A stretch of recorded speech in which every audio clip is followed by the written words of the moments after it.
Fala, meus queridos alunos, mais uma vez com vocês aqui. Vamos trazendo algumas questões, algumas dicas na área da filosofia. O professor André tentando contribuir com vocês da maneira como pode, tá? E, claro, trazendo ali em várias áreas, língua portuguesa, matemática, suas tecnologias, as áreas de exatas famosas, que o pessoal tem tanto mesmo, né? Ciência da natureza. E humanas, né, que é o nosso carro-chefe aí que nós estamos colocando e colocado dentro desta área, tá? Então, eu convido vocês a ter atenção, desenvolver um foco legal, sempre ali, ó, vendo, ó, certo? Mirando, como diriam os nossos amigos ali portenhos, tendo atenção, os olhos, tá? Sem até piscar, se possível, não é brincadeira, vocês sabem, mas vamos embora ter um focozinho legal para que a gente possa, pelo menos de leve, absorver muita coisa, tá bom? Eu quero que os senhores acompanhem comigo e, além de acompanhar, também seja solidário, indique os seus colegas, mande o link, compartilhe, traga outras pessoas para a nossa causa, como eu estou dizendo logo, tá? Eu convido vocês aqui a fazerem algumas reflexões comigo em questões, claro, a respeito do que a gente chama de filosofia política, tá? Para Thomas Hobbes, aí já começamos com o contratualismo. Aí é importante que você tenha esse link sempre desenvolvido. Poxa, eu li um autor, eu sei onde ele está, eu sei em que período ele está, eu sei qual é o lado histórico dele, textual. O Enem, a UEMA, eles caminham muito por esta senda, tá? E eu convido vocês a conseguirem fazer muito disso sempre. Lerem uma coisa e saberem se localizar no espaço, no tempo e no texto. Então, poxa, se eu li Thomas Hobbes, o que é que eu imagino? Thomas Hobbes é um contratualista e ele está dentro de um período, por exemplo, que defende ainda o absolutismo, embora ele já esteja se esgotando, mas ele está dentro ali de um pensamento absolutista. Os seres humanos são livres em seu estado natural, competindo e lutando entre si. Aquela guerra, né, que ele sempre diz, a maldade que existe ali no estado de natureza, por terem relativamente a mesma força. Nesse estado, o conflito se perpetua através das gerações, criando um ambiente de tensão e medo permanente. Para esse filósofo, a criação de uma sociedade submetida à lei, na qual os seres humanos vivem em paz e deixam de guerrear entre si, pressupõe que todos renunciem à sua liberdade original. Nessa sociedade, a liberdade individual é delegada a um só dos homens, que detém o poder inquestionável, o soberano. Certo? Aqui é uma leitura do Thomas Hobbes, perfeito?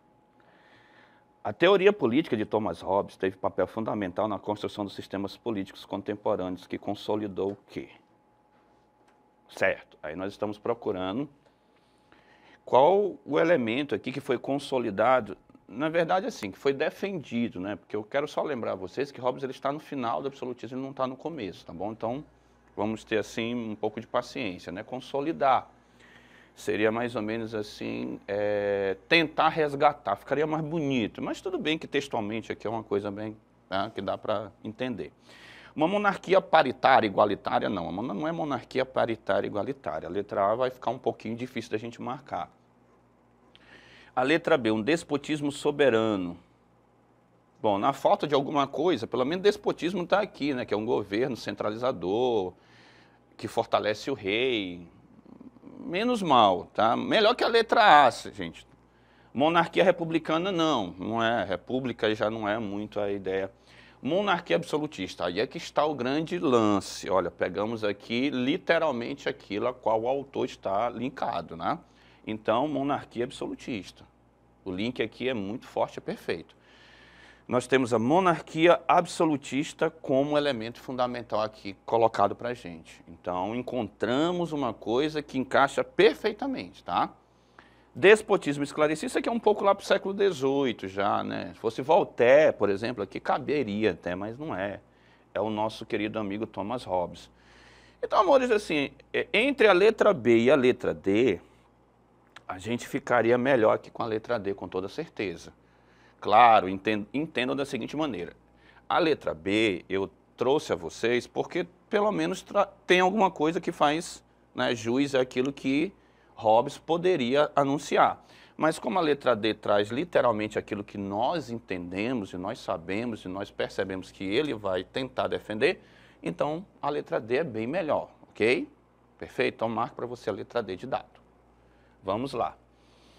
Na segunda questão tem, a natureza fez os homens tão iguais quanto as faculdades do corpo e do espírito, que embora por vezes se encontre um homem manifestamente mais forte de corpo, ou de espírito mais vivo do que outro, mesmo assim, quando se considera tudo isso em conjunto, a diferença entre um e outro homem não é suficientemente considerável para que um deles possa, com base nela, reclamar algum benefício que o outro não possa igualmente aspirar.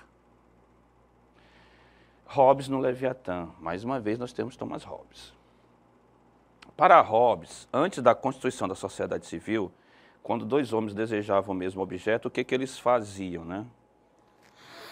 Então, antes da constituição da sociedade, então é no estado de natureza. Então, vamos lá. Quando a gente supõe autores contratualistas, o que acontece? Nós vivíamos antes num estado de natureza, certo?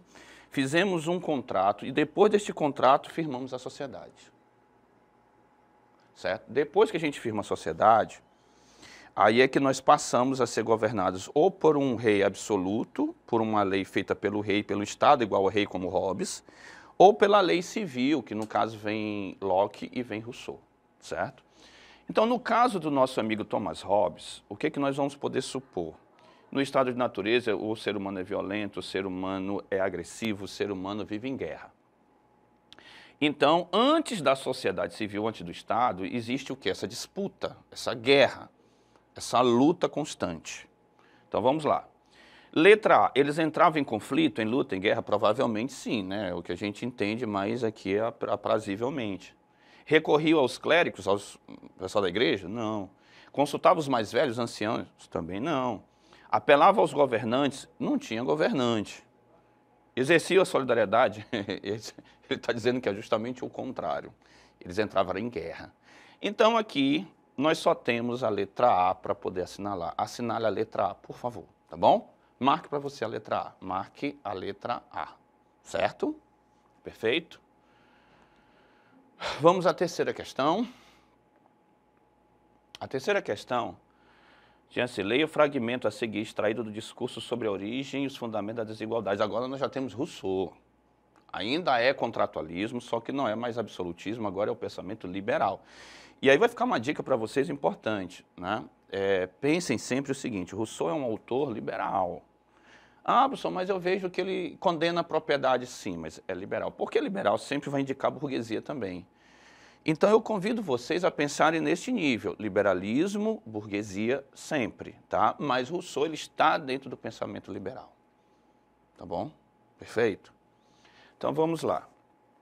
É do homem que devo falar, e a questão que examino me indica que vou falar a homens, pois não se propõem questões semelhantes quando se teme honrar a verdade. Defenderei, pois, com confiança, a causa da humanidade perante os sábios, que a isso me convidam, e não ficarei descontente comigo, mesmo se me tornar digno de meu assunto e de meus juízes. Rousseau, certo? A partir da teoria contratualista, que eu já expliquei para vocês, o que é o contrato? Nós estávamos no estado de natureza, fizemos um contrato. Rousseau usa também a palavra pacto, tá, gente? Porque ele acha que não pode ser desfeito, então ele usa o termo pacto também. Pacto. Assinale a alternativa que representa aquilo que o filósofo de Genebra pretende defender na sua obra. Aí vamos ver aqui, nós sabemos que Rousseau considera o homem no estado de natureza, o ser humano, né, como dotado de uma bondade, que ele vai, através da necessidade de manter a propriedade, firmar este pacto, este contrato e entrar no estágio social, tá bom? Que a desigualdade social é permitida pela lei natural. A desigualdade social é permitida pela lei natural, fica um tanto quanto esquisita, nem no texto isso tem apoio, certo? Não. Na lei natural, o que existe é a igualdade, não a desigualdade, porque lá no estado de natureza nós somos o quê? Pessoas dotadas de bondade. A desigualdade social é autorizada pela lei natural? Também não pode. A desigualdade social é autorizada pela lei do estado de natureza? Não, lá nós éramos iguais. Que no estado natural existe apenas o direito à propriedade? Não, existem vários direitos. Negativo, não é somente a propriedade. A propriedade ela é assegurada na passagem do contrato ou do pacto. Pacto, né, como ele usa muito.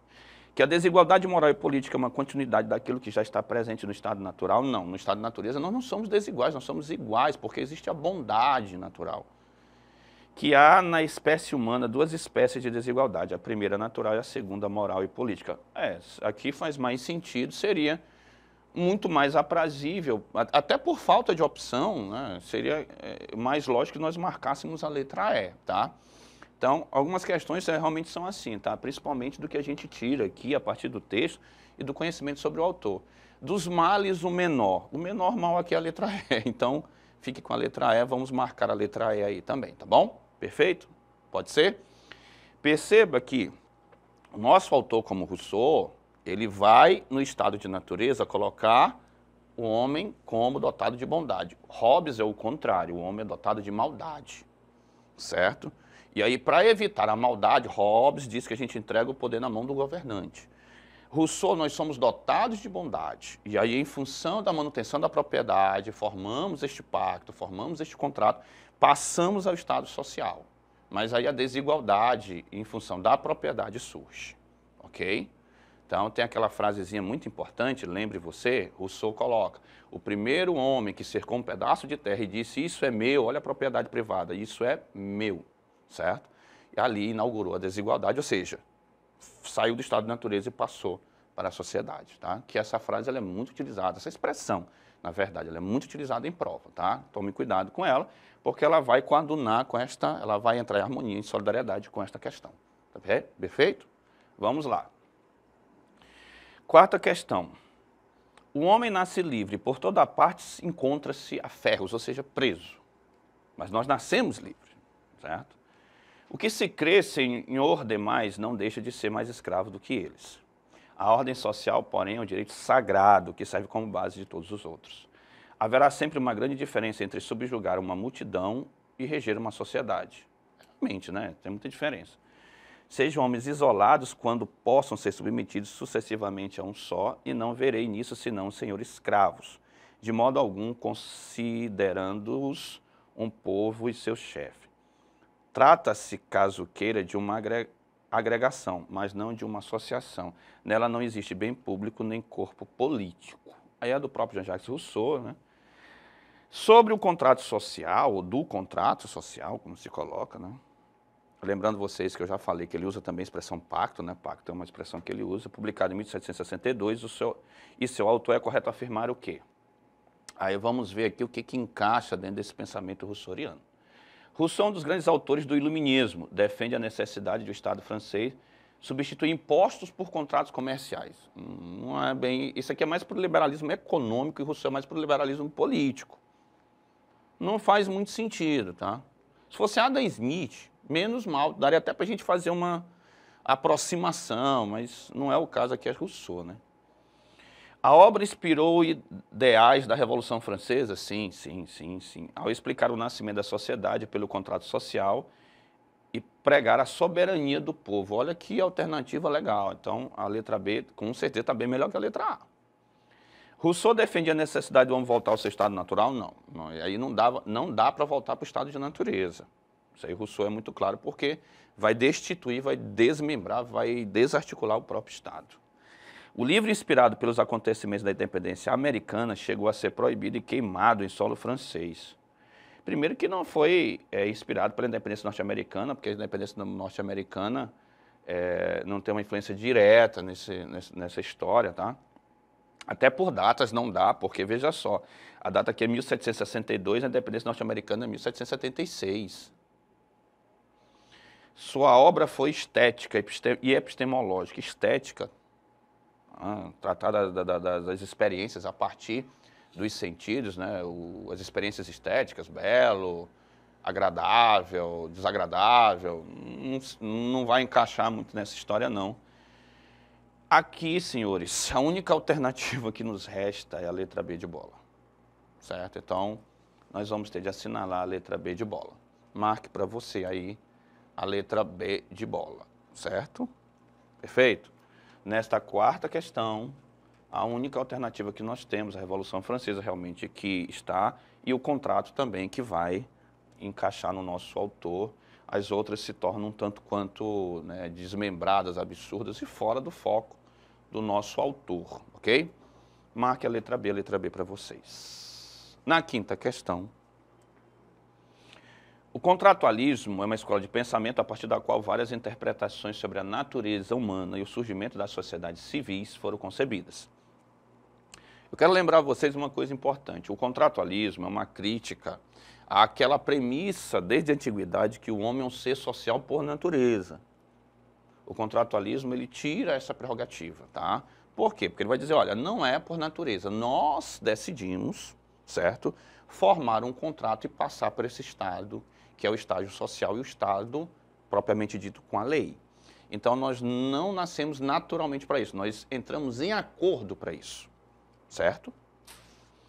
Para os contratualistas, o ser humano, o ser humano aqui já está pegando aqui o negócio em geral, não é isso? Então, você tem uma natureza humana, essa natureza humana, dependendo do autor, ela vai ser boa, vai ser mal, vai ser livre, certo?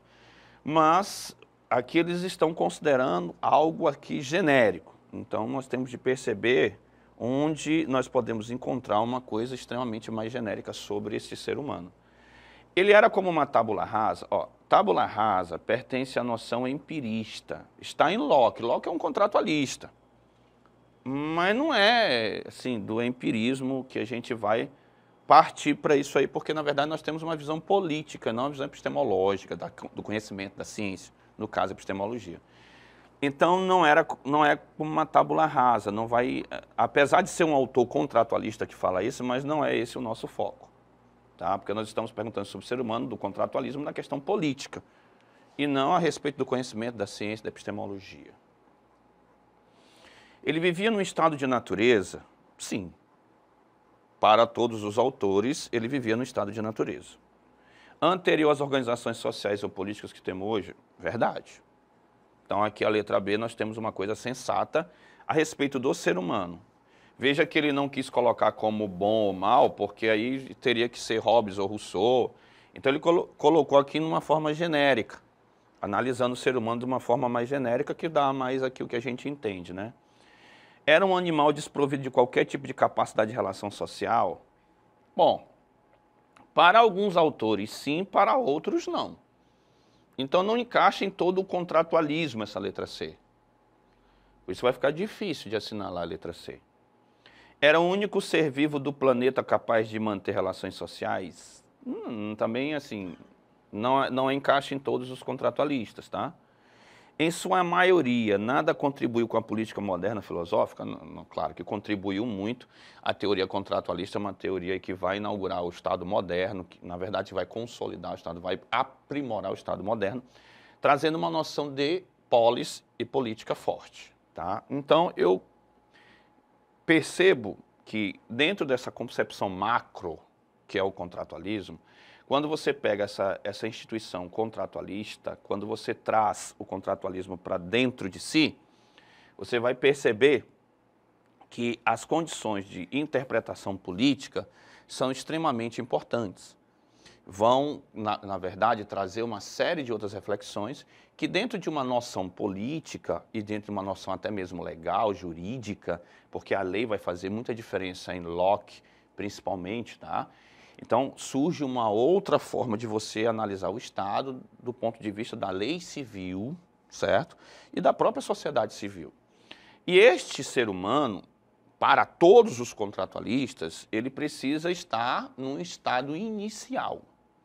E aí, por livre e espontânea vontade, ou por necessidade, ele entrega, ele abre mão e forma um outro momento, que seria o Estado e a sociedade. E esse estágio original é o estado de natureza. Portanto, senhores, a única alternativa que nós temos aqui é a letra B de bola, tá?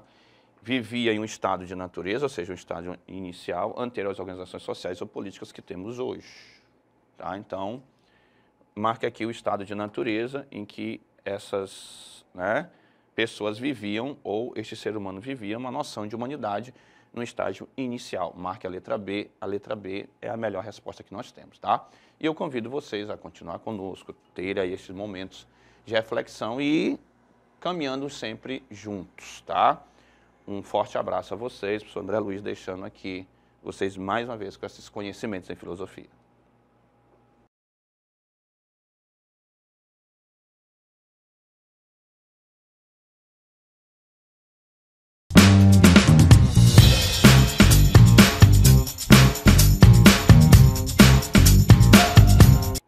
Fala, meus queridos alunos, mais uma vez com vocês aqui, professor André Luiz, trazendo alguns conhecimentos na área da filosofia, para gente contribuir com vocês nessa caminhada rumo ao vestibular, claro, que é o nosso objetivo máximo. A gente sabe que todo mundo tem sonhos, anseios, tem expectativas com os estudos. E aí nós estamos aqui na plataforma Gonçalves Dias ajudando vocês sempre, né? Aí eu quero te fazer um pedido interessante, para que a gente possa alcançar mais pessoas, e esse é o nosso objetivo, que a gente democratize esse conhecimento, a gente precisa de você. Então eu vou te fazer um pedido. Pega aqui o link, manda para os colegas, entende? Olha, se você sabe que tem um amigo aí que está querendo estudar, que está se dedicando, mas não tem tanto material, então você olha, tem uma plataforma para você, com conteúdo, com exercício, é muita coisa aqui, então contribua com o seu amigo. Isso não é concorrência, isso é solidariedade, ok? Isso ajuda a todos, inclusive a você mesmo. Então, eu convido você a compartilhar esse conhecimento, tá bom? Conto com a sua ajuda. E aí também a perspectiva é concentração, tá? Se concentre. A gente, claro, vai desenvolver aqui alguns conteúdos que são, no mínimo, importantes para você, ok? Bom, eu trouxe aqui para vocês algumas reflexões sobre um tema que é muito recorrente em vestibulares, que são aquelas nuances políticas que nós temos relacionadas à economia. No caso, o republicanismo, liberalismo, principalmente a questão do liberalismo, tá? Dentro dessas, claro, constituições republicanas, ok? Dentro dessa instituição que é a República, dentro deste quadro de organização política da República. O liberalismo, historicamente, é um elemento fundamental, um conceito basilar e uma estrutura importante para que a gente possa compreender como e de que forma, na verdade, tudo veio se desenrolando a partir, claro, de elementos da economia para a política, ok? Aí forma-se a famosa economia política. Aqui nós temos, ó, uma questão do nosso grande Adam Smith. Eu gosto muito de olhar logo para quem escreveu o texto, que aí já nos ajuda muito, é o liberalismo, certo?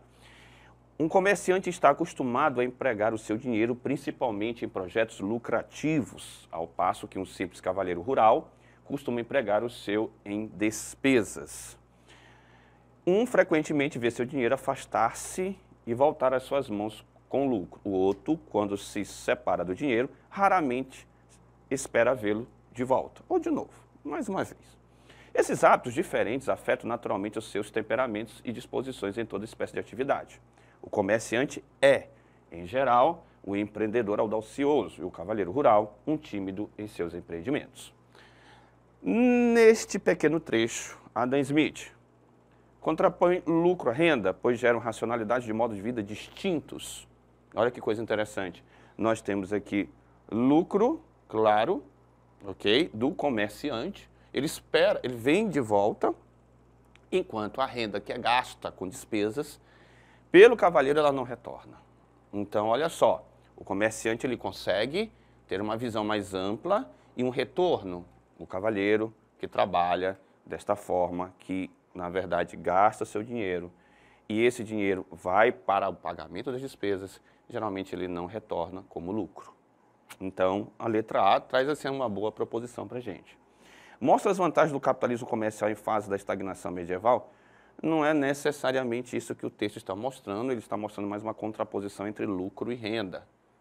O que espera a expectativa do comerciante e aquilo que não acontece para o trabalhador rural. Defende a lucratividade do comércio contra os baixos rendimentos do campo? Necessariamente não é somente isso, tá? Ele vai abordar para a gente essa necessidade da visão do lucro, tá? Diferenciado da renda. Critica as preocupações dos comerciantes e seus lucros? Não, ele nem critica, claro, a preocupação do comerciante com o lucro. Pelo contrário, é uma expectativa legítima e uma devolutiva natural. Expõe as causas da estagnação da agricultura. Na verdade, o texto ele não está expondo por que a agricultura parou, estagnou. Então, entre a letra A letra B e a letra C, na letra C nós não temos uma defesa necessariamente da lucratividade do comércio, na verdade ele está constatando a expectativa que é devolvida. Mostrar a vantagem do capitalismo comercial em frente à estagnação, o texto ele não faz isso, na verdade ele faz essa contraposição entre lucro e renda. Então a letra A aparece para a gente como uma extrema solução para o nosso exercício. Marque para você letra A, perfeito? Marcou aí para a gente? Vamos lá, perceba como o texto está articulado e sobre o que ele está tratando, sempre. Vamos lá? Vamos juntos. Nós temos aqui um grande autor da filosofia, um liberal, e aí fica essa dica para vocês. Nosso amigo Rousseau, ele é liberal. Ah, professor, mas eu já ouvi falar que ele critica a propriedade, ele critica a racionalidade, ele critica a ciência da época. Sim, mas ele é liberal também. Ele, principalmente, não quer acabar com a propriedade privada e sim regular a propriedade privada. Lembre que a propriedade privada, enquanto direito individual, é a base do liberalismo. Você abandona lá aquela teoria, né, da fisiocracia em que a terra é o valor certo de uma nação e o trabalho passa a ser o valor de uma nação. Basta ver lá em Locke, em Adam Smith. O próprio Rousseau, embora ele veja isso com muita cautela e faz uma crítica muito forte, mas ele também entra no mesmo barco deles. Ele também é liberal. Então, marco para você sempre aí o liberalismo Rousseau, tá? Veja só. Assinale a alternativa em que aparecem as principais ideias de Jean-Jacques Rousseau. Tipicamente uma questão lema, direta. Cada homem é inimigo do outro. Bom, nós sabemos, já começa meio complicado, porque na concepção rousseauiana, o estado de natureza do ser humano, ele é a bondade, tá? A inimizade, ele só vai acontecer no estágio social. Está em guerra com o próximo, isso aqui é mais para Hobbes, a guerra de todos contra todos, tá? E cria o Estado, aí, ó, tá completamente equivocado, antes é a bondade e não a guerra, aqui nós não podemos assinalar. O Estado é uma realidade em si e é necessário conservá-lo, reforçá-lo e eventualmente reformá-lo, reconhecendo uma única finalidade, a prosperidade e grandeza. Dois elementos que Rousseau tem muito medo. Gera individualismo, egoísmo, certo? Não pode ser este, na verdade, o alvo.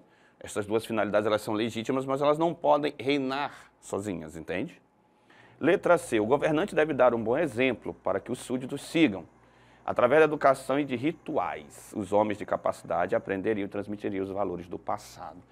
O liberalismo de Rousseau ele não tem esta preocupação tão grande assim. Ele não está ancorado nestas premissas aqui da letra C. Bons exemplos, educação com rituais, homens de capacidade de transmitir valores do passado. Isso aqui não faz parte muito do cabedal do liberalismo rousseauiano. Letra D, que as classes dirigentes tremam ante a ideia de uma revolução. Os trabalhadores devem proclamar abertamente que seu objetivo é a derrubada violenta da ordem social tradicional. Bom, não é essa questão também. Isso aqui parece mais um elemento ali do socialismo, certo? E Rousseau, ele tem um pensamento que parece, mas ele não é socialista, ele é liberal. Letra E, a única esperança de garantir os direitos de cada indivíduo, espero que seja essa aqui, porque só sobrou ela, né? É a organização da sociedade civil, a sociedade civil se organizando, se juntando, cedendo todos os direitos à comunidade, à vontade geral, para que seja politicamente justo que ir no encontro ali o que nós temos de decisão. Então, daqui dessas alternativas, gente, a letra E é a que mais vai trazer para a gente alguma coisa de interessante, tá? Então, aqui vamos assinalar a letra E, perfeito? Gravou para ti? Assinala aí a letra E, certo? Beleza, vamos lá? Na terceira questão, nós temos aqui, ao que é óbvio responder que, embora no estado de natureza tenha tal direito à utilização do mesmo, é muito incerta e está constantemente exposto à invasão de terceiros, porque, sendo todos senhores tanto quanto ele, todo homem igual a ele e, na maior parte, poucos observadores ou poucos observadores da equipe da justiça. O proveito da propriedade que possui nesse estado é muito inseguro e muito arriscado. Essas circunstâncias obrigam-no a abandonar uma condição que, embora livre, está cheia de temores e perigos constantes.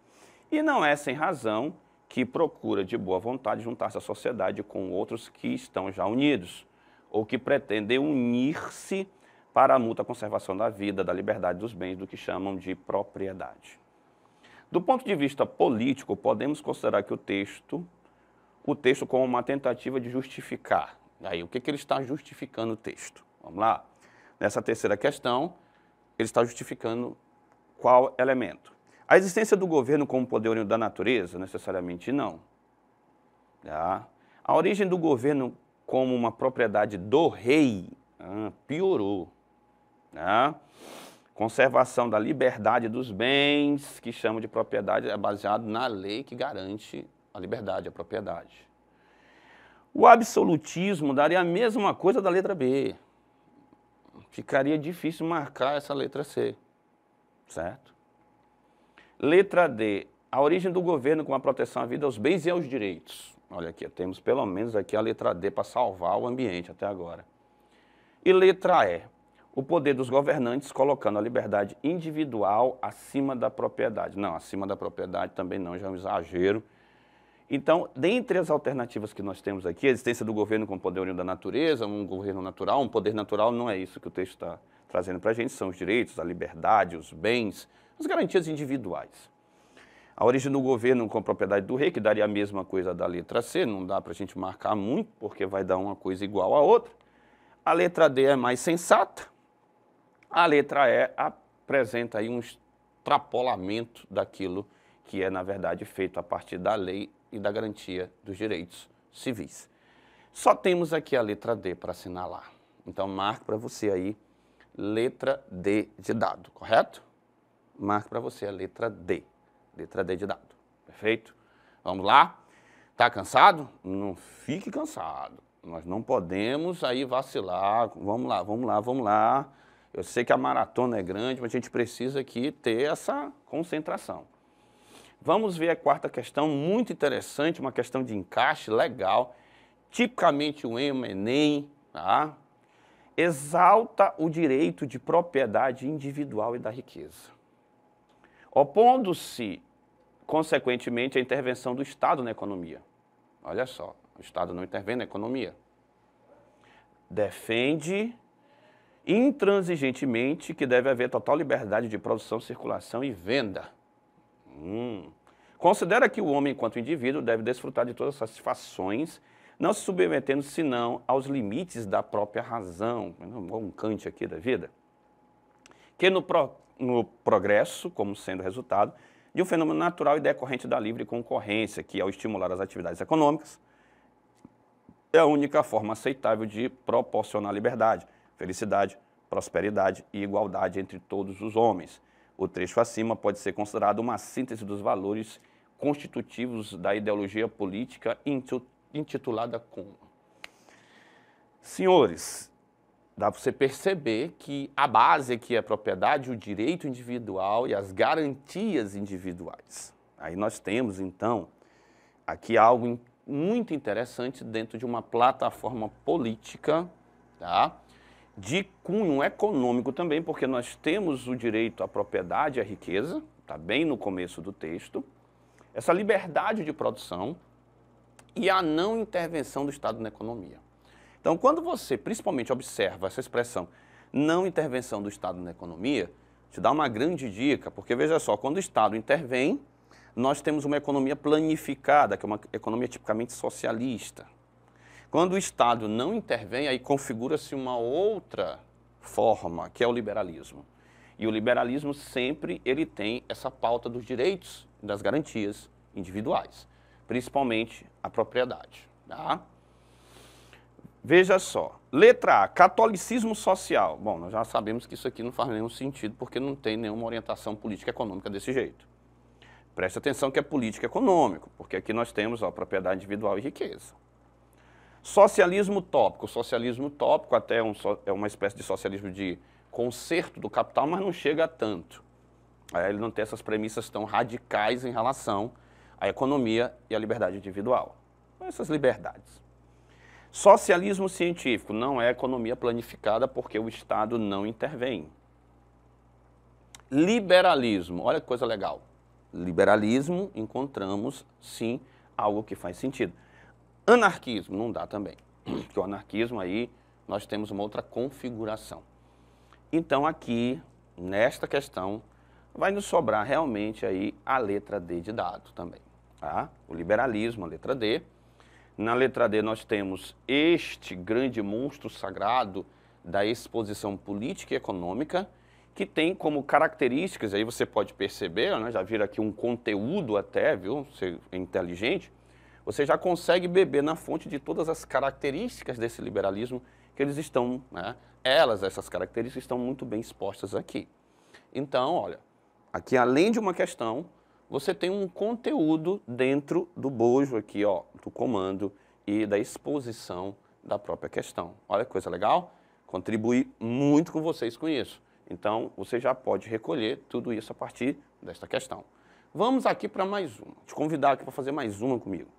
A gente aqui ir fechando este conteúdo com várias reflexões, tá? Leia o texto a seguir. Nos séculos 18 e 19, o termo liberalismo geralmente se referia a uma filosofia de vida pública, que afirmava o seguinte princípio: sociedades e todas as suas partes não necessitam de um controle central administrador, ou seja, o Estado não intervém, porque as sociedades normalmente se administram através da intenção voluntária dos seus membros para benefício mútuo. Hoje não podemos chamar de liberalismo essa filosofia, porque esse termo foi apropriado por democratas totalitários. Em uma tentativa de recuperar essa filosofia ainda, em nosso tempo, damos a ela um novo nome, o liberalismo clássico, né? Rockwell. O autor do texto argumenta que o termo liberalismo clássico reabilita a tradição de ideias políticas e econômicas do século XVIII e XIX. Entre os representantes dessa tradição estão quais pensadores? Lenin é socialismo. Já não dá. Já começou Revolução Russa, 18 de outubro de 1917. Já começou, não pode ser liberalismo, certo? E veja só, nós temos Bakunin, também está numa linha diferenciada. Voltaire não tem essa orientação tão clara assim. Letra B, Marx. Marx é socialismo científico. O de Lenin, que é considerado socialismo real, porque aconteceu, né, na Revolução de 1917, 1917, você sabe muito bem a Revolução Russa. John Keynes, Wilfredo Pareto, Marx já tira aí pra gente, Marx já é socialismo científico, já não dá. Adam Smith, liberalismo, encontramos aqui um rapaz do liberalismo, liberalismo econômico. David Ricardo, também, extremo liberalismo. John Locke, um dos grandes liberais, talvez até o cara que fundamentou todo o liberalismo político. Muito boa a letra C. Olha, Rousseau, Blanc não dá, né? Olha a Comuna de Paris. Diderot não tem uma orientação tão clara. O Edmund Burke, Max Weber, Trotsky, que está na Revolução também russa, já fica muito distante. Então, veja só, dos autores que nós temos aqui, nós temos de levar em conta tanto o liberalismo político como o liberalismo econômico. Obviamente, eles vão se complementar, né? Eles vão trazer premissas a partir da lei, no caso, o liberalismo político, e o funcionamento do famoso mercado, essa instituição abstrata que regula as relações financeiras. Então, obviamente, vai haver esta conexão. Aí nós temos Adam Smith, liberalismo econômico, John Locke, liberalismo político. Olha só que opção interessante. E o David Ricardo também com seus estudos em economia. Olha que coisa legal. Então, aqui nós não temos também, né, outra solução. De todas as alternativas que nós temos aqui, a letra C é a única que apresenta realmente esses autores com toda a propriedade a partir do que temos aqui inscritos, ok? Então eu convido vocês a marcarem aqui a letra E, porque é a única que vai trazer para a gente algum ganho dentro deste processo do liberalismo e encaixar esses autores de forma concretamente, tá bom? Então, marque para você a letra C. A letra C é a nossa resposta. A gente vai ficando por aqui, mas convidando vocês para acompanhar os próximos exercícios, as próximas aulas e os nossos conteúdos na plataforma Gonçalves Dias. Vem com a gente sempre. Um forte abraço, professor André Luiz, deixando vocês com essa palavra aqui de motivação.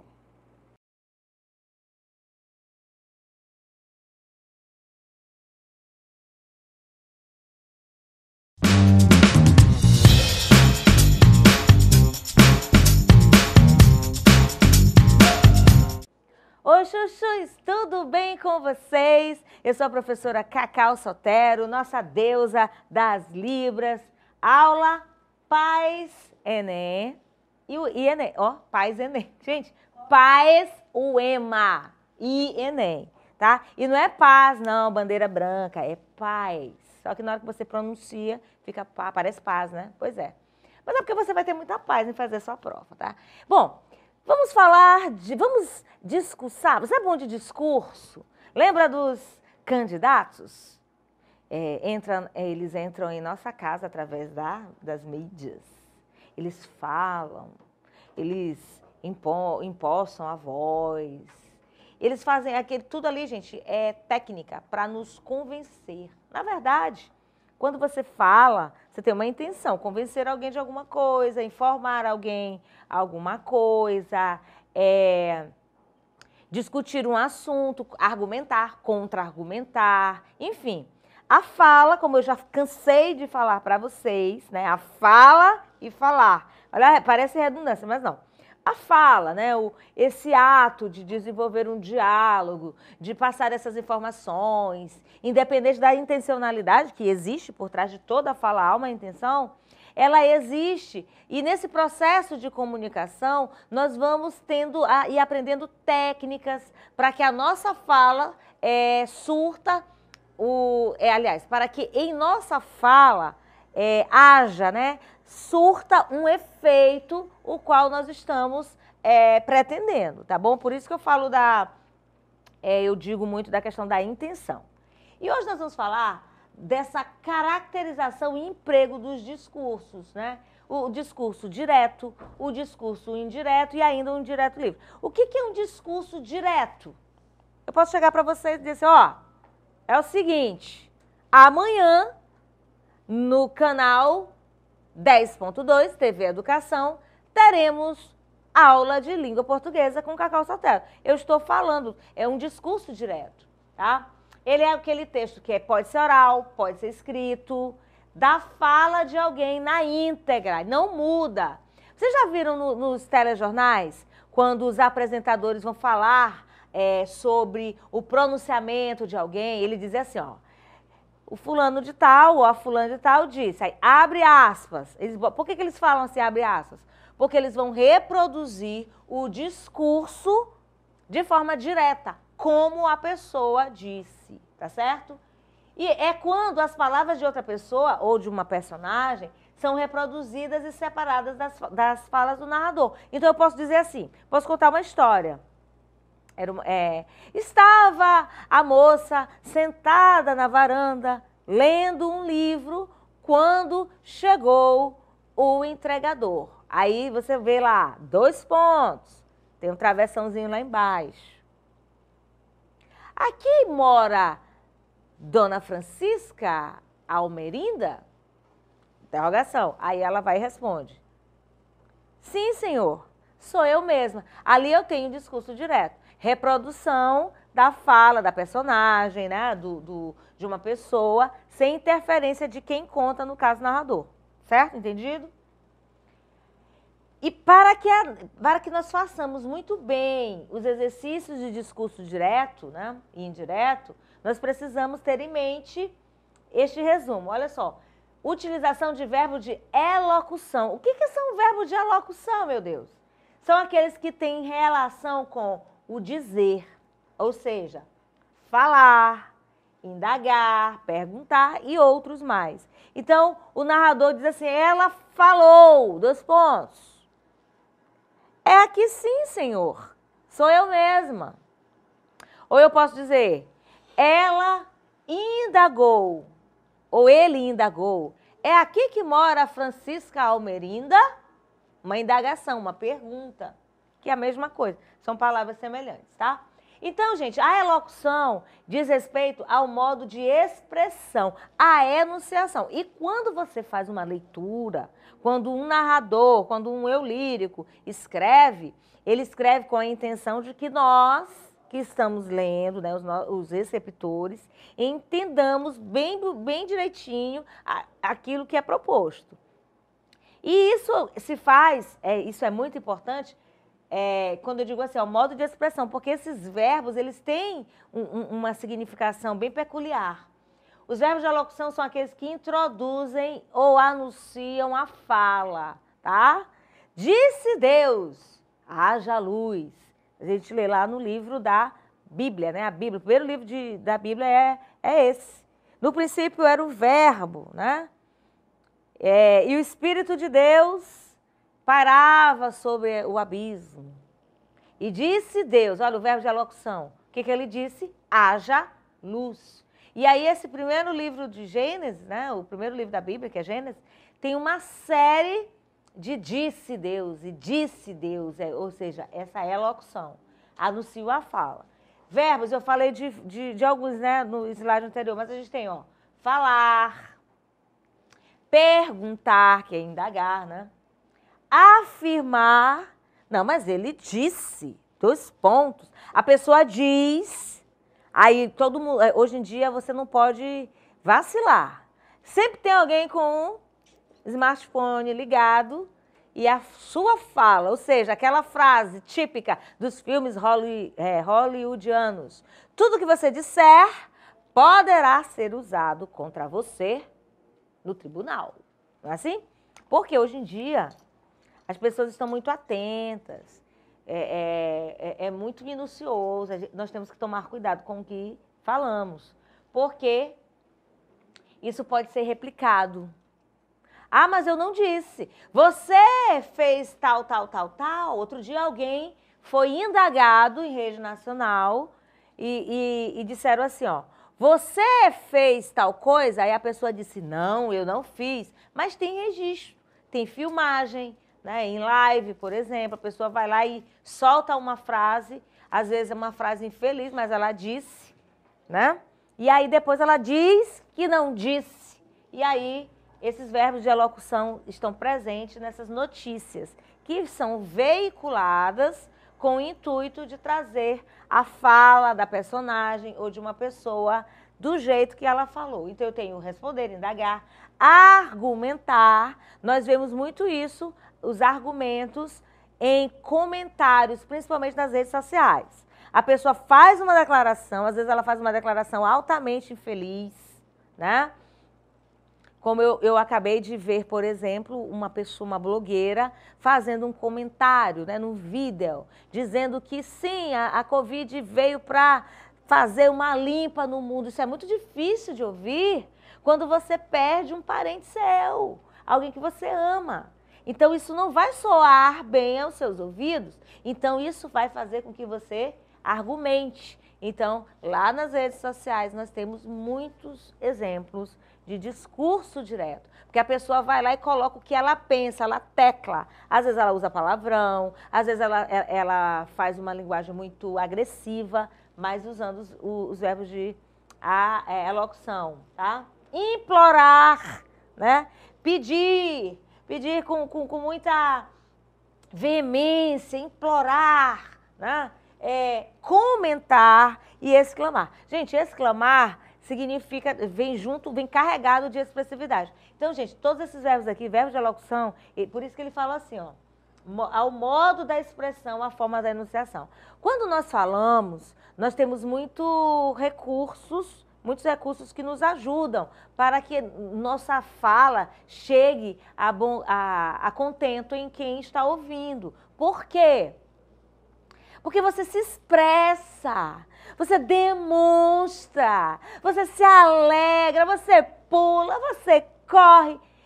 Isso, olha como eu estou falando agora. Eu estou usando as minhas expressões. Eu tenho os meus gestos, eu tenho meu sorriso maravilhoso, não é? Não é? Deusa. A Deusa também tem um sorriso maravilhoso. Sorria, Deusa, para os nossos chuchus. Olha aí. Então, ela sorri, né? Como é sorrir? Sorrir. Pois é. Então, a gente se expressa. A Deusa é um exemplo disso. Ela está se expressando, além da linguagem, que ela utiliza as mãos, né? Que tem as letras, né? Ela também tem as expressões faciais dela. Então, é isso que a gente está falando aqui. Então, quando a gente fala, a gente se expressa. Se a gente ganha, a gente fica feliz. Se a gente perde, a gente fica triste. Enfim. Então, esses verbos de alocução vão introduzir e anunciar a fala, tá bom? Olha um exemplo aqui, ó. Pois ele amou a Maria da Fonte? Perguntei com ardente curiosidade histórica para esclarecer a minha pátria com um episódio romanesco das suas guerras civis. Ela sorriu e respondeu, agora. Quer dizer que o meu cunhado morreu quando por aí andavam os da Maria da Fonte a tocar os sinos e a queimar a papelada dos escrivãs. Sabe, vosmecê? Acho que foi então, ou por perto, e ajuntou. Ele gostava aí muito de uma moça, isso é verdade, era a Marta.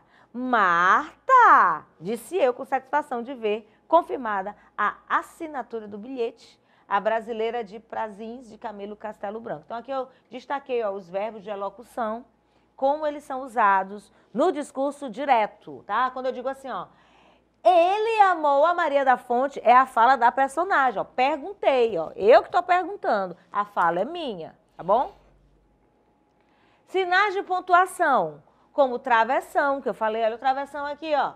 Travessão, interrogação. Tem gente que escreve lá uma mensagenzinha no WhatsApp e não bota nenhum pontinho, nem de exclamação, nem de interrogação, nem um ponto final, nem uma vírgula. E aí a gente fica sem entender. Eu, pelo menos, eu tenho uma pessoa que manda mensagem para mim perguntando, eu já sei quando é pergunta, porque eu já me acostumei com o jeito que ela escreve. Ela não põe nem sob, né? Debaixo de tortura, um pontozinho, um pontinho de interrogação, né? Aí eu já sei que não é. Que não é quando não é pergunta e quando é porque a gente se acostuma com a pessoa. Mas devia ser crime, eu acho, devia ser crime você escrever sem pontuar. Interrogação, aspas, exclamação, 2 pontos. Então, usado no meio do texto e não em linhas soltas. Então, gente, pontuação existe para ser usada, tá? Por favor.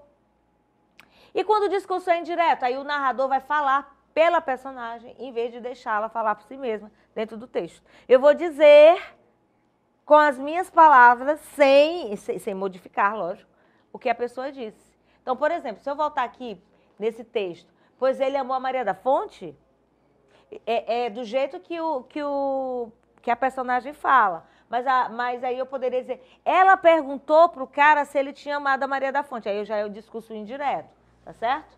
Olha aqui, ó. Paula corria, né? Esse aqui é o direto livre. Paula corria o mais que podia para tentar resolver a situação. Logo a mim isso tinha de acontecer. Ela não sabia que conseguiria chegar a tempo e resolver aquela confusão. Tomara que eu consiga. Na fazenda, os dias de Frederico eram sempre iguais. Alimentava os animais e regava as plantas. Ainda não remendei a mangueira que furou ontem. Depois, Frederico colhia alguns alimentos e limpava campo. Com este calor, acho que vou até ficar sem fazer nada, deitado na rede. Observe que aqui eu tenho um discurso indireto, livre, porque é misturado com o eu lírico, tá? A pessoa, ele está falando de uma terceira pessoa e, ao mesmo tempo, coloca a fala, tá bom? A fala da personagem. E agora a gente vai ver isso na questão. Vamos lá. Ganhou a nova versão, revista e ampliada, o livro lançado em 1988 pelo galerista Jacques Ardis, cuja proposta é ser publicação informativa sobre nomes, do movimento Art Knife do Brasil, como define o autor. Trata-se de um caminho estético fundamental na arte brasileira, assegura Ardes. O termo em francês foi adotado por designar internacionalmente a produção que no Brasil é chamada de arte popular ou primitivismo, esclarece Ardes.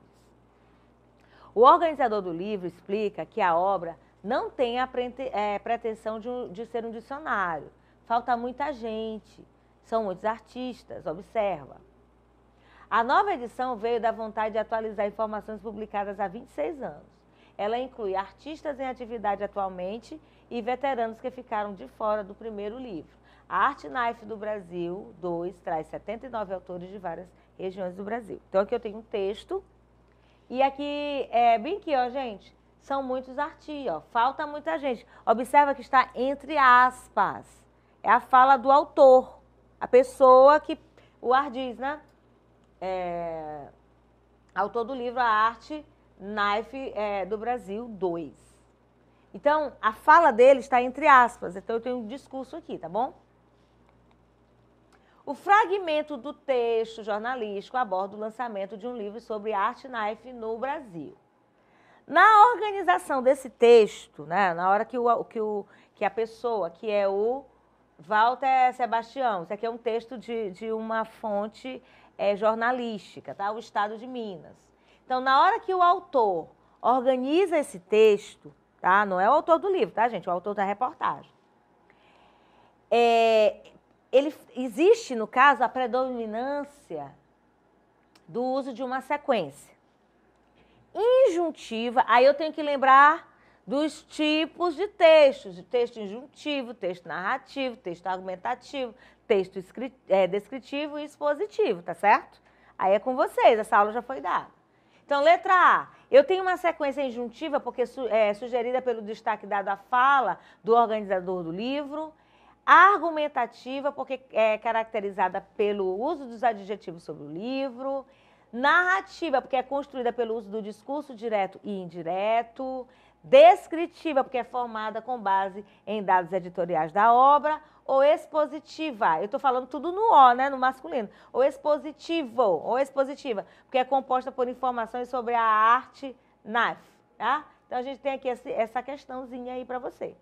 E a resposta é essa, é expositiva. Ele só fala do livro, da publicação do livro, fala que o autor não tem intenção de torná-lo um dicionário, mas só isso, só informa, tá bom? Mais uma questão, essa da UEMA. Leia com atenção os textos extraídos das obras Da Arte de Falar Bem, de José Chagas, e de Saraminda, de José Sarney, para responder a questão. Então, tem 2 textos aí. Tentei explicar-lhe que escrever é também trabalhar. Não aceitou. O dia todo ela era uma alegria só. E à tarde, quando eu ia sair, acompanhava-me até a porta, de onde ficava gritando numa deliciosa vai infantil. Engole ele, paletó! O carnaval dos homens ensinara-lhe aquela expressão com que ela podia rir-se dos próprios homens. Agora vamos para outro trecho. A noite passava entre disputas, mulheres, bebidas e a música. Cleto estava bêbado. Enfrentara índios e aventureiros, mas por fim conseguira ser o dono do mais rico garimpo, de onde saía de meses em meses rumo a Caiena, em companhia de Clemente Tamba. Tinha grande gosto por mulheres, de muitas conseguiu escapar, de outras pagou os dias e achaques, e a outras mandou embora com esporão e raiva. Nas narrativas, né, em ambas as narrativas, os tempos verbais empregados se relacionam para a construção de variados sentidos. Nos trechos apresentados, as formas verbais destacadas, considerando o sentido de cada uma delas, indicam, não estão destacadas, tá? Eu tirei o destaque. Ocorridas antes de outras ações também passadas.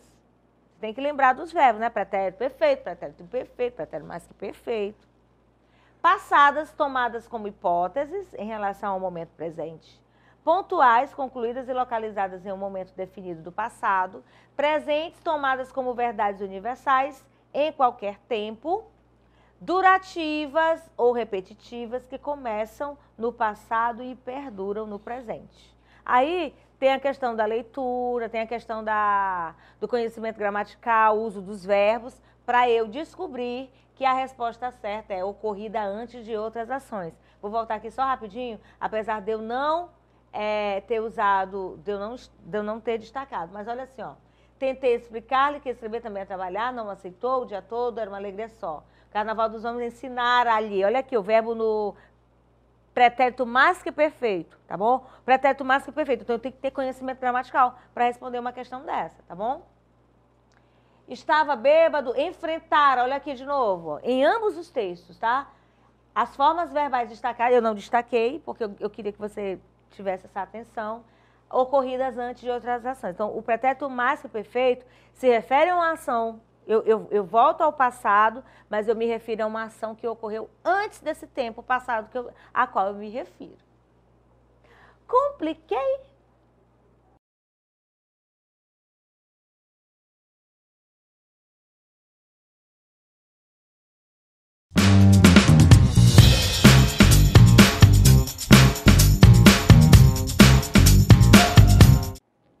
Oi, chuchus, tudo bem com vocês? Estamos aqui para mais uma aula do programa PAES, UEMA e ENEM. Um programa feito para nós revisarmos, estudarmos, avaliarmos questões referentes tanto ao UEMA quanto ao ENEM. Eu sou a professora Cacau Sotero, a Cláudia Sotero, como queiram, essa é a deusa das Libras, e nós estamos aqui, como eu já disse, para mais um trabalho maravilhoso. Você que nos acompanha aqui na TV Educação ou na plataforma Gonçalves Dias, tem a oportunidade de estudar conosco, de se preparar conosco e, claro, com certeza, vocês, chuchus, terão aprovação em massa nesses respectivos exames, né, nos vestibulares. Você que não é do Maranhão, você que mora em qualquer canto do país, também está convidado a estar conosco. Afinal, as nossas aulas, os nossos conteúdos servem também para outros vestibulares tradicionais. Bom, como é que você anda se comportando aí na sua fala no dia a dia? Você é muito descolado? Você é informal? Ou você procura falar tudo direitinho, conforme reza a gramática normativa? Hoje nós vamos falar do domínio da norma culta. E isso está intrinsecamente, está diretamente, está muito ligado à produção textual, ou seja, à redação. Nós somos professora de linguagem, né? Eu trabalho com a linguagem. Mas eu não posso deixar de falar da redação, porque você tem uma aula específica, né? Tem muitas aulas minhas de redação na plataforma e também tem com a professora Conceição Andrade. E aí a gente sempre tem que falar da redação, da produção textual, da construção dos parágrafos e, claro, a norma culta é o que é exigido na sua produção textual, na sua redação. Então, a norma culta é aquele conjunto de regras, conjunto de normas e padrões linguísticos usados por falantes com alto nível de escolaridade, tá certo? Então, lembrando que esse alto nível de escolaridade também, né, nos leva à leitura. Cacau, eu conheço fulano de tal, ele não terminou, ele não tem um diploma universitário, mas ele fala muito bem. Por quê? Porque ele tem muita leitura. Nós temos pessoas pessoas famosas, pessoas envolvidas em questões políticas até, inclusive, que não têm diploma universitário e se expressam muito bem, tem muitas ideias interessantes, bem concatenadas na hora do discurso, né, da formação do discurso. E aí esse alto nível de escolaridade é que a gente tem que deixar assim um pouco, entre aspas, né, entre parênteses. Porque existem pessoas que, de tanto ler, de tanto se informarem, de tanto buscarem conhecimento, acabam tendo esse alto nível de linguagem, né? E os padrões linguísticos, eles estão atrelados ao alto nível de escolaridade, tá certo? Então, considerada a variedade linguística, aí a gente fala de variação linguística, sabemos que existe uma variedade no nosso país, que é um país diverso, é um país construído a partir de povos como o povo indígena, o povo negro, o povo branco, né? Que se fala de raça e tudo. E nessa mistura toda tem o Brasil, com 5 regiões, regiões que têm as suas contribuições maravilhosas para a construção desse país.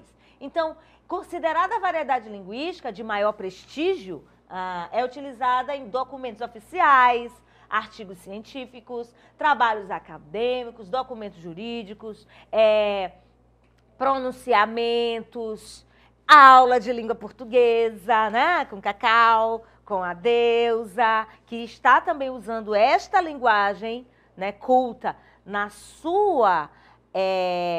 no seu trabalho aqui com as Libras, né, Deusa? Enfim, a gente trabalha e, claro, o nosso meio, onde nós estivermos, vai exigir de nós a utilização da norma culta. Então, a gente tem que conhecer.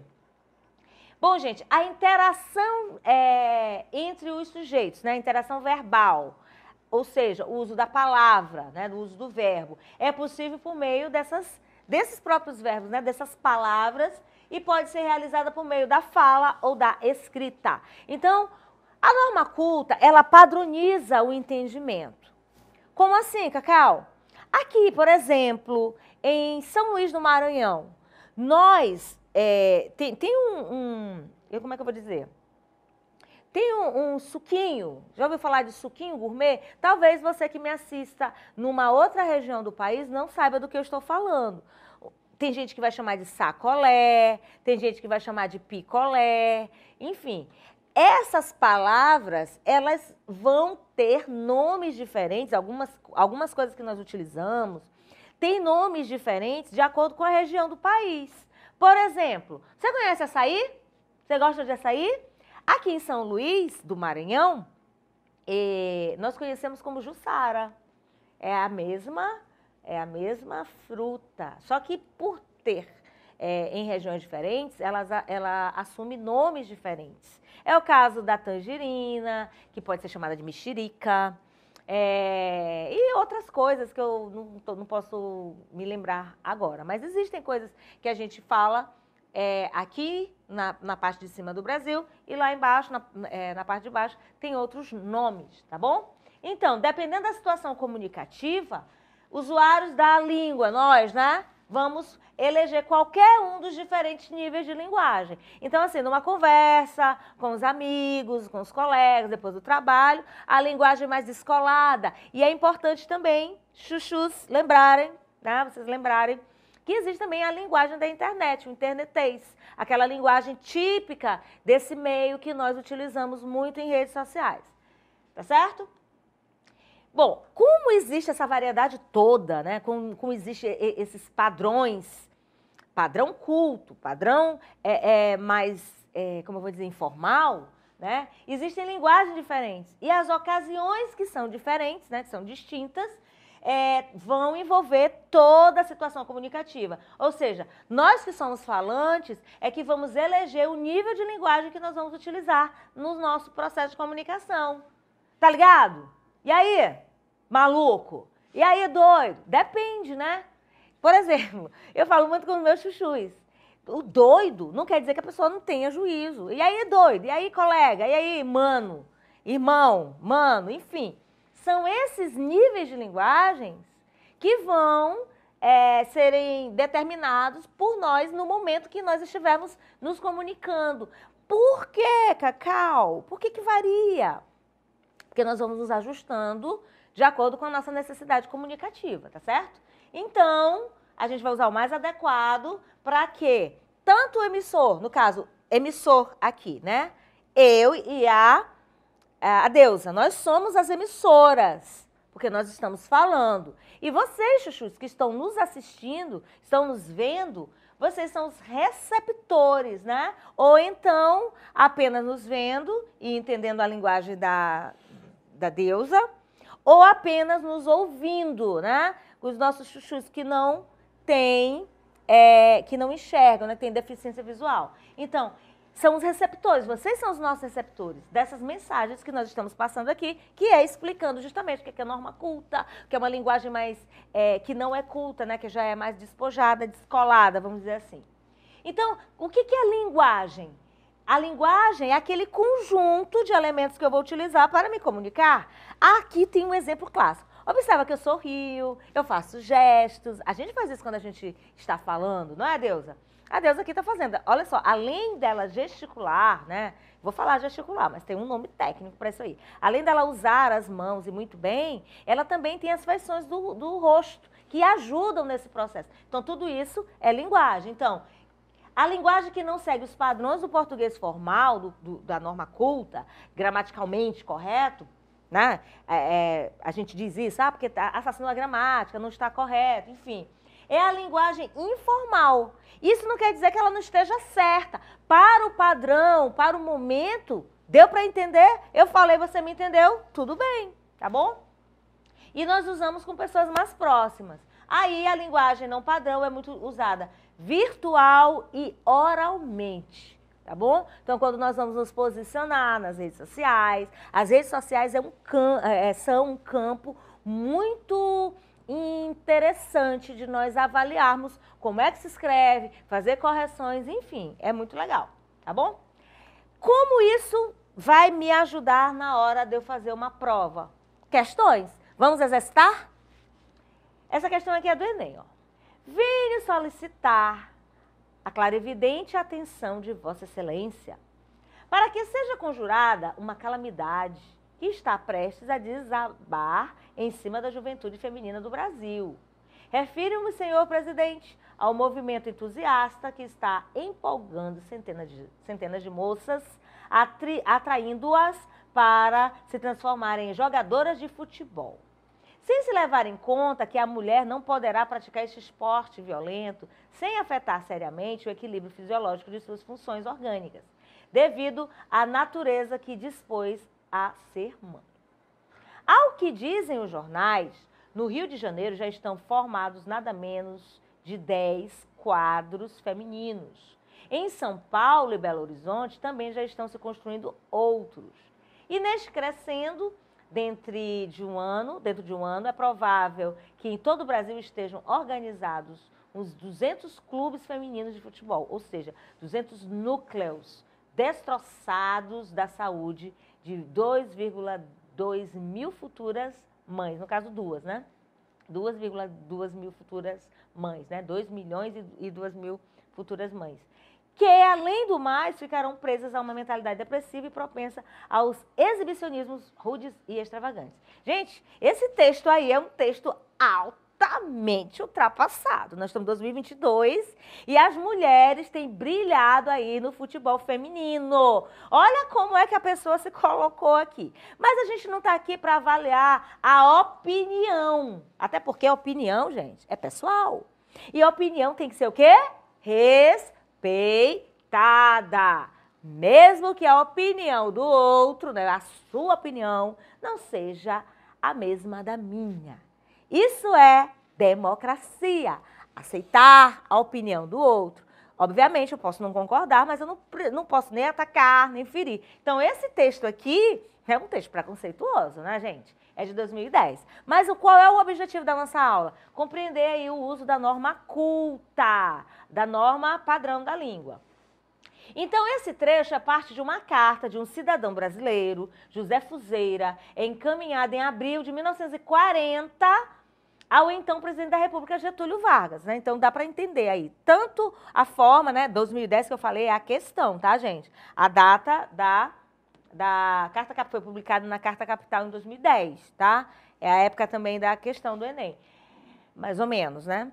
Foi pego essa publicação. Mas essa carta foi escrita em 1940. Contexto diferente, sociedade diferente, cabeças diferentes. Obviamente, gente, tudo que a gente pensa, tudo que a gente constrói, o contexto nos ajuda a ter uma opinião, tá bom? Esse cidadão enviou uma carta ao presidente Getúlio Vargas e as opções linguísticas de Fuzueira, né? Eu falei Fuzeira. É Fuzueira. Mostra que seu texto foi elaborado em linguagem regional, que você sabe que é adequada às informações de uma situação apresentada, jurídica, que é exigida pelo tema relacionado ao domínio do futebol, coloquial, considerando-se que ela era de um cidadão brasileiro comum, culta, adequando-se ao seu interlocutor e à situação de comunicação, ou informal, pressupondo o grau de escolaridade do seu interlocutor. Resposta certa, culta, tá? Gente, e com palavras que talvez você entenda, o que significa isso? Aí você dá uma pausa no vídeo, volta um pouquinho, procura, ou então procura a questão aí o texto na internet, e aí faz uma busca ao dicionário, tá bom? Mais uma questão, até quando? Não adianta olhar para o céu com muita fé e pouca luta. Levanta aí, que você tem muito protesto para fazer. E muita greve. Você pode, você deve, pode crer. Não adianta olhar para o chão, virar a cara para não ver. Se liga aí, que te botaram numa cruz e só porque Jesus sofreu, não quer dizer que você tenha que sofrer. É um trecho do autor Gabriel Pensador, né? Seja você mesmo, mas não seja sempre o mesmo. E aí é um trecho de música. E a partir daqui a gente vai ver o que pede a questão. As escolhas linguísticas feitas pelo autor conferem ao texto caráter atual. Lembrando, gente, que essa música aqui é de 2001, tá? Mas nós estamos em 2022. Mas a pergunta é caráter atual pelo uso de linguagem própria da internet? É cunho apelativo pela predominância de imagens metafóricas? Né? Metafórica vem de metáfora, figura de linguagem que faz comparação assim implícita. Tom de diálogo pela recorrência de gírias, espontaneidade pelo uso da linguagem coloquial ou originalidade pela concisão da linguagem? O que vocês marcariam? Espontaneidade, tá? Pode crer, hein? Pode crer. Olha só. O pra, cadê? Pra fazer, o pra é da linguagem coloquial, né? O para, aí pra, tá? Você pode crer, não adianta olhar para o chão, virar a cara para não ver, seria, né? Tem o pra, enfim. Mais uma, essa da UEMA, tá? A densidade demográfica, os apartamentos, a violência urbana, o rádio e, mais tarde, a TV ilharam cada indivíduo no casulo doméstico, ou seja, cada um aí no seu quadrado. Moro há anos num prédio da Lagoa, tirante os raros e inevitáveis cumprimentos de praxe no elevador ou na garagem, não falo com eles, nem eles comigo. Não sou exceção, nesse lamentável departamento sou regra. Daí que não entendo a pressão que volta e meia dúzia me fazem para navegar na internet. Um dos argumentos que me dão é que posso falar com pessoas na Indonésia, saber como vão as colheitas de arroz na China e como estão os melões na Espanha. Para vencer a incomunicabilidade, acredito que o internauta deva primeiro aprender a se comunicar com o vizinho de porta, de prédio, de rua. Passamos uns pelos outros com o desdém do nosso silêncio, de nossa cara amarrada. Os suicidas se realizam porque na hora do desespero falta o vizinho que lhe deseje sinceramente uma boa noite. Esse texto aqui é um texto bem reflexivo, hein? Então, a leitura do primeiro parágrafo vai permitir ao leitor inferir, ou seja, deduzir, que em relação à comunicabilidade das pessoas, o cronista confessa-se satisfeito pelo plano de interação, considera-se loquaz na área onde habita, isenta-se da crítica tecida aos vizinhos, inclui-se como autenticidade no grupo dos esquivos ou restringe-se à convivência diária no prédio onde mora, ele inclui-se com autenticidade no grupo dos esquivos, ou seja, ele também fica na dele, tá? Uma dica, tem palavra aqui que você não sabe o significado, vá ao dicionário, tá bom? Para você interagir, tá bom? E para finalizar essa questão aqui por hoje, considerando-se o contexto em que são expressas as ideias da frase, daí que não entendo a pressão que volta e meia me fazem para navegar na internet, examine as afirmativas a seguir. Vamos com calma. 1. Pode-se deduzir que o cronista privilegia a ideia dos que estimulam a ser um internauta? Claramente, né? A gente já sabe o que ele pensa a respeito da internet. O termo daí, como marcador discursivo sequenciador, possibilita ao leitor compreender no contexto a atitude expressiva do cronista nessa frase. Pode-se afirmar que o cronista procura dar uma linguagem escrita, a sua linguagem escrita, uma feição equivalente à da fala? É correto o que se propõe na afirmativa 1, na afirmativa 2 ou na afirmativa 3. Então, você tem a opção de marcar 1 e 3, tá? Apenas a 2, 1, 2 e 3, né? Apenas a 3 ou apenas 1 e 3. Então, a pergunta é, você precisa considerar o contexto do texto lido, em que as expressas ideias da frase. Daí, é só daí, tá, gente? Daí que não entendo a pressão que volta e meia me fazem para navegar na internet. Aí, no caso, examine essas alternativas, você está tendo tempo para ler e para descobrir que você pode marcar 1 e 3. Pode-se deduzir que o cronista privilegia a ideia dos que o estimulam a ser um internauta e pode-se afirmar que o cronista procura dar à sua linguagem escrita uma feição equivalente à da fala. Gente, tudo isso aí é só em relação a esse pedacinho, tá?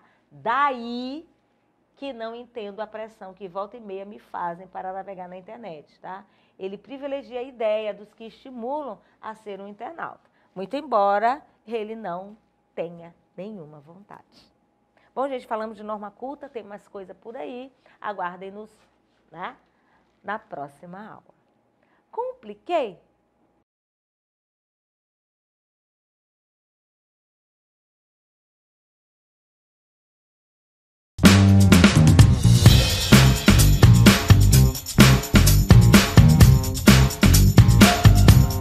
Olá, pessoal! Tudo bem com vocês? Sou a professora Conceição Alencar e começa agora a sua aula de redação no nosso preparatório Paz UEMA Enem. Então vamos lá para a nossa aula de hoje. Hoje iremos falar sobre um conteúdo importantíssimo. São os elementos da coesão e da coerência. Certamente vocês já ouviram falar sobre esses elementos. Então vamos aqui recapitular e ver como esse conceito pode ser utilizado na prova de linguagens e também na produção textual. Coesão e coerência. A coesão e coerência são elementos essenciais para trazer sentido à sua redação. Possuem significados muito parecidos e as duas competências dão unidade ao texto, mas na prática há algumas diferenças. A coerência se relaciona à estrutura mais profunda do texto e a coesão atua na superfície textual, como elementos linguísticos que ajudam a compreender o texto de forma mais profunda. Então, turma, é muito comum, quando falamos de coesão e coerência, que os alunos acabam confundindo esses dois conceitos, porque, na verdade, são conceitos bem próximos. Eles andam sempre juntos ali na sua produção textual. No entanto, tem características que vão diferenciar um do outro, né? A coerência, ela está mais relacionada ao sentido do texto, enquanto que a coesão está mais relacionada aos aspectos internos, os aspectos que vão fazer a ligação, que vão dar uma ideia de adição, uma ideia de oposição, uma ideia de alternativa e assim por diante. Então, como nós vimos aqui, ó, a coerência, ela tem uma estrutura mais profunda no texto e a coesão, ela tem uma superfície textual mais propriamente dita. No entanto, as duas são importantíssimas, caminham lado a lado, mas é necessário que façamos essa diferença. A competência 4 avalia o que chamamos de amarração textual. Como assim? Na verdade, o texto de vocês é como se ele tivesse que ficar todo amarradinho. Esse amarradinho seria o quê? Ele tem que estar todo conectado, ele tem que estar interligado. Um parágrafo não pode ficar dissociado do outro, ele não pode ficar separado do outro. Um parágrafo vai sempre estar elencado a outro, um sempre dando continuidade a outro. Então, isso é o que nós chamamos de amarração do texto. Faz com que as informações, os dados e os argumentos sejam dispostos de maneira sequencial, fluida e lógica ao leitor. A coesão é a principal preocupação da competência 4. Pode ser classificada em coesão referencial ou sequencial. Os elementos coesivos são responsáveis pela amarração das frases e sentenças e pela ligação dos parágrafos. Turma, esses elementos são tão importantes que eles terão até uma competência apenas para avaliá-los. Então, lá na hora da produção textual, vale muito observar a questão de como está sendo utilizado a coerência e como está sendo utilizado a coesão, tá certo? Aí a gente vai ver aqui um pouquinho sobre essa questão da referencial e da sequencial. O mais importante é que a escrita de vocês tenha realmente uma ordem, uma sequência lógica, que tenha fluidez e faça com que o leitor compreenda o texto de uma maneira mais fácil, mais prática. Um texto com uma boa coesão e uma boa coerência se torna um texto até rápido de ler. E quando nós não temos esses elementos, fica um texto confuso, um texto cansativo. E aí, no final, você já nem sabe o que você leu ou não compreende aquilo que você acabou de ler. A coesão textual ocorre em dois sentidos, o gramatical e o semântico. Coesão por nível gramatical visa a conexão dos elementos linguísticos, observando as regras das relações sintáticas possíveis dentro de um texto. Nós estaremos aqui mais ligados a questões gramaticais, as normas mesmo que nós aprendemos, né? Questões de pontuação, a questão da concordância que é feita entre os elementos ou uma substituição. Então, muito cuidado que aqui está mais relacionado àquelas regras que nós aprendemos, aquelas normas mais gramaticais. A coesão a nível semântico visa a articulação dos elementos linguísticos que fazem uma referência a um determinado campo semântico. Aqui a gente já fala mais a nível de sentido. Qual é a ideia que você quer passar? Você quer passar uma ideia de conclusão? Ou você quer passar uma ideia de adição? Ou quer passar uma ideia de oposição? De acordo com a ideia que você quer passar no seu texto, você irá escolher o elemento coesivo. Então, muito cuidado, porque às vezes o candidato quer falar algo, mas acaba escolhendo o conectivo errado. E aí passa uma outra ideia, uma outra informação. Um pequeno conectivo, uma pequena palavrinha é capaz de modificar todo o sentido do texto. Então, muito cuidado aí com a escolha desse elemento. Uma dica, dê uma estudada novamente no conteúdo de conjunção. As conjunções, elas são importantes elementos coesivos. As conjunções, as preposições, os pronomes, vocês vão ver que são elementos que vão auxiliar vocês a fazer todo esse elemento coesivo dentro do texto. Coerência. No Enem, a coerência é cobrada na competência 3 e analisa se o participante organizou as ideias e os conceitos do texto com propriedade e em defesa de um ponto de vista. Apesar de se relacionar com a coesão, a coerência se refere ao campo conceitual, enquanto que a coesão analisa a superfície do texto. Então, turma, aqui vai estar bem mais relacionada a quê? Vai estar relacionada às informações, né, ao sentido do texto. Aquilo que você está informando precisa fazer sentido. É como a gente fala, você precisa ser coerente. Já ouviu essa frase? Ah, você está sendo incoerente. Ou seja, aquilo que você falou não tem sentido. Então, os argumentos utilizados na produção textual precisam fazer sentido. Eles precisam estar interligados com o tema que você está tratando, com o tema que você está analisando. A coerência e a coesão andam juntas na produção textual. Entretanto, existem alguns detalhes que as separam. A coerência, como visto, trabalha com o campo mais abstrato do texto, com as ideias, os conceitos e a construção do sentido. Como nós falamos, né? A coerência é que vai dar sentido ao texto de vocês, as ideias. Então, é algo mais semântico, está realmente ligado ao sentido, ao conceito, à sua argumentação. Enquanto que a coesão vão ser os aspectos que vão estar ligando ali as sentenças, as orações e os parágrafos. A coerência textual é uma propriedade que garante a interpretatividade do texto, ou seja, ela garante a construção de uma unidade de sentido. Todo texto, para ser considerado como tal, necessita ter um ou mais sentidos a serem expressados. Ao mesmo tempo, na construção textual, mobilizamos outros textos para compor a nossa produção. Sendo assim, a coerência é o que garante a relação conceitual entre essas ideias. Na verdade, lá na produção textual, nós temos os textos motivadores, como o próprio nome já diz, motivador. Eles servem para quê? Para nos motivar. E aí acaba que a gente pode fazer essa relação de um texto com o outro, o sentido de um texto com o sentido do outro, né? E aí você vai fazendo a sua construção de acordo com o seu próprio argumento, de acordo com a sua organização textual. E agora vamos ver um pouquinho dos mecanismos de coerência. Os mecanismos da coerência podem variar a depender do contexto, do gênero textual, da intenção do texto, entre outros motivos. Desse modo, é possível que, individualmente, novas descobertas sejam feitas. Entretanto, podemos pontuar 4 mecanismos fundamentais na construção da coerência do texto. Quando nós escrevemos, nós temos uma finalidade. Por que nós estamos escrevendo esse texto? Para quem nós estamos escrevendo esse texto? Qual a informação eu quero passar com esse texto?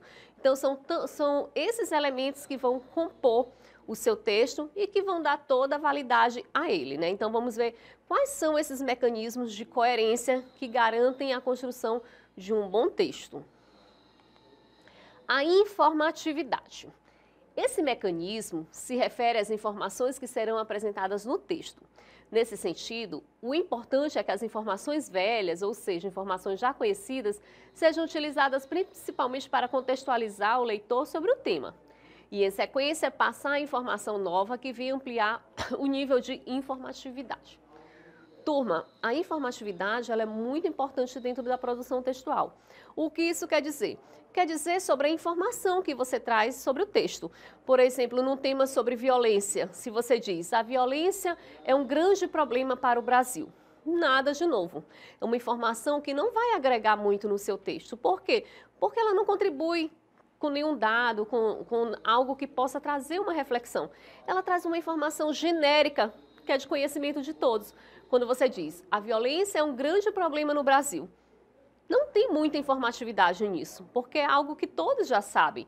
Então, não tem uma informação em relação a pesquisas, a dados, a autores que estudam sobre o tema, a situações recorrentes. Então, o texto de vocês, eles precisam ter informatividade.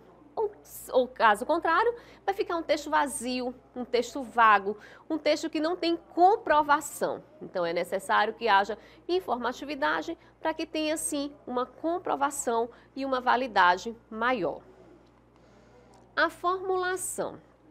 O mecanismo da formulação se refere ao trato com as ideias e as informações apresentadas no texto. Nesse caso, há 2 possibilidades da formulação, que é quando se contextualiza algum assunto explicitamente, ou seja, formula-se o assunto. E a reformulação, que é quando se apresenta um possível problema ou contradição no assunto, para em seguir propor uma solução ou alternativa. Desse modo, reformula-se a ideia apresentada, né? Então, a formulação é algo também muito importante. É a forma como você vai apresentar aquele seu argumento, como é que você vai formular o seu argumento e a forma como você irá apresentar dentro do seu texto.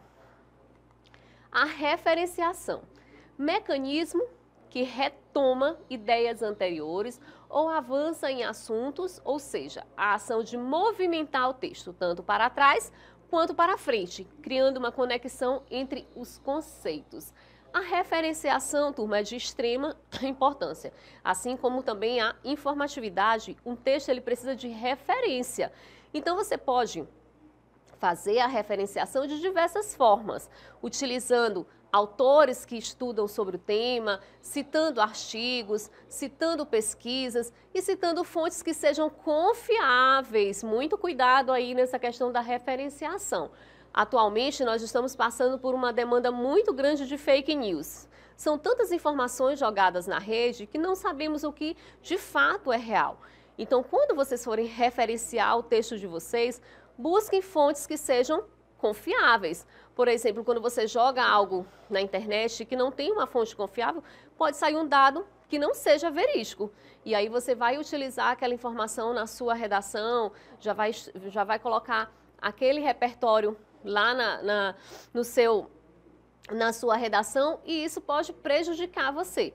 Então, muito cuidado com a referenciação. Utilizem artigos, utilizem pesquisas, utilizem autores que pesquisam sobre o tema e, principalmente, estejam sempre atentos aos temas que acontecem no nosso cotidiano, aos temas que são debatidos no nosso cotidiano, que vale a pena uma reflexão. Lembrando que vocês irão colocar o ponto de vista de vocês, mas esse ponto de vista não significa que é uma opinião, não é algo pessoal.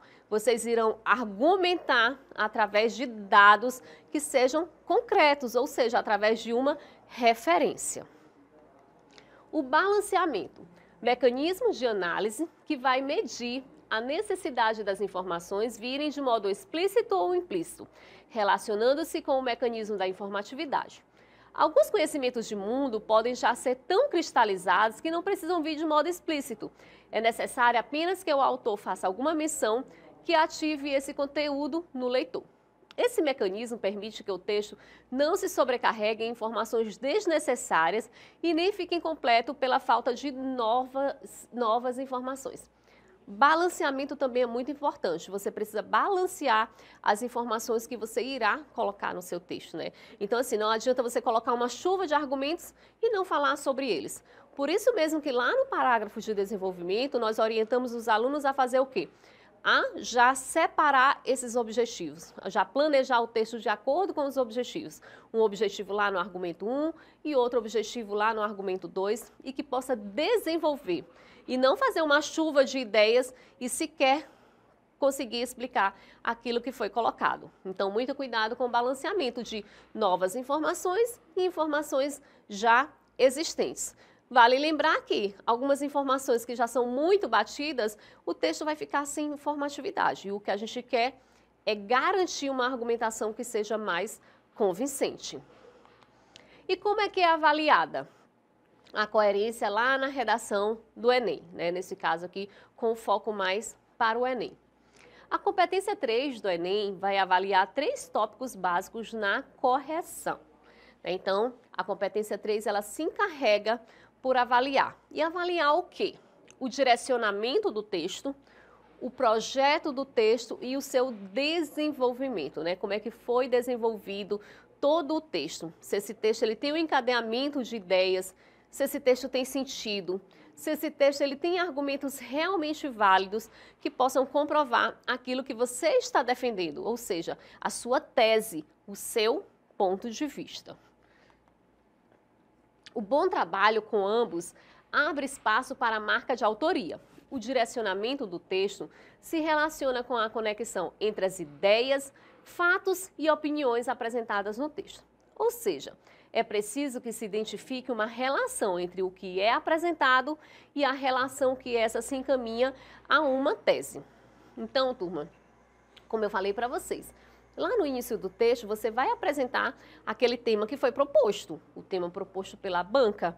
Após apresentar o tema, em seguida vem logo o quê? A sua tese, a defesa do seu ponto de vista. E aí sim você vem ali nos parágrafos do desenvolvimento trazendo o quê? Trazendo uma argumentação, até chegar no parágrafo de conclusão, onde ali sim você vai concluir o seu texto retomando o que já foi citado, o que já foi falado e fazendo uma proposta de intervenção.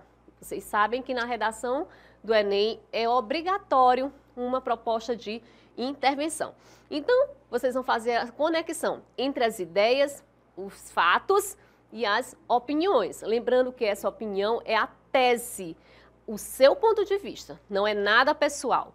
Não se inclua ali no texto. Eu penso, eu fiz, lá em casa é assim. Não se inclua no texto. Essa tese é o seu ponto de vista, é a sua argumentação que você tem que sustentar e desenvolver ao longo do texto. O projeto de texto se refere a uma espécie de esquema estrutural, que demonstra uma estratégia de organização das informações e argumentos, em ordem e conexões adequadas para a compreensão da defesa argumentativa. E o desenvolvimento analisa o aprofundamento das informações do texto. Se o autor apenas as indica superficialmente ou se desenvolve com propriedade. É o que nós falamos agora há pouco. Não adianta apenas colocar argumentos e você não conseguir falar sobre esses argumentos. Você não conseguir dissertar e defender aqueles argumentos. Caso você faça isso, vai ficar ali, ó, muito superficial. Você apenas citou, mas não deu exemplos, não colocou fatos, não trouxe algo que possa realmente convencer o leitor. Ele fala também sobre o esquema estrutural. Para que vocês façam uma boa produção textual, é necessário um planejamento, é necessário que vocês façam uma estrutura do que vocês irão colocar na introdução, no desenvolvimento e na conclusão. Dessa forma, os parágrafos de vocês ficarão todos interligados, garantindo aí os elementos de coesão e também os elementos de coerência. Para finalizar, eu trouxe aqui para vocês alguns conectivos que vocês podem utilizar na redação de vocês. Muito cuidado, não vão com aquelas redações prontas, não. Isso aqui é só para vocês terem ideia de acordo com o sentido que vocês querem passar. Se é uma ideia de adição, se é uma ideia de explicação, se é uma ideia de conclusão. E aí, assim, vocês podem utilizar os conectivos que sejam mais adequados àquela situação do seu texto, né? Então, quais conectivos devo usar? Para que haja conexão, é necessário que as ideias escritas estejam conectadas entre si, que palavras e expressões e frases estejam interligadas. Dessa forma, farão sua redação coesa e fácil de ser interpretada. São essenciais para a compreensão do texto, logo não podem ser empregados de forma descuidada. Então, aqui ele dá algumas ideias de como utilizar na introdução, no desenvolvimento e na conclusão. Por exemplo, na introdução, toma-se conhecimento no contexto atual, no desenvolvimento, segundo, conforme, dessa forma, pode-se observar. Na conclusão, em suma, logo, portanto, são conectivos que dão ideia de fechamento, de conclusão. Então é isso, turma. Nossa aula fica por aqui. Aguardo vocês no próximo momento. Um abraço e até lá!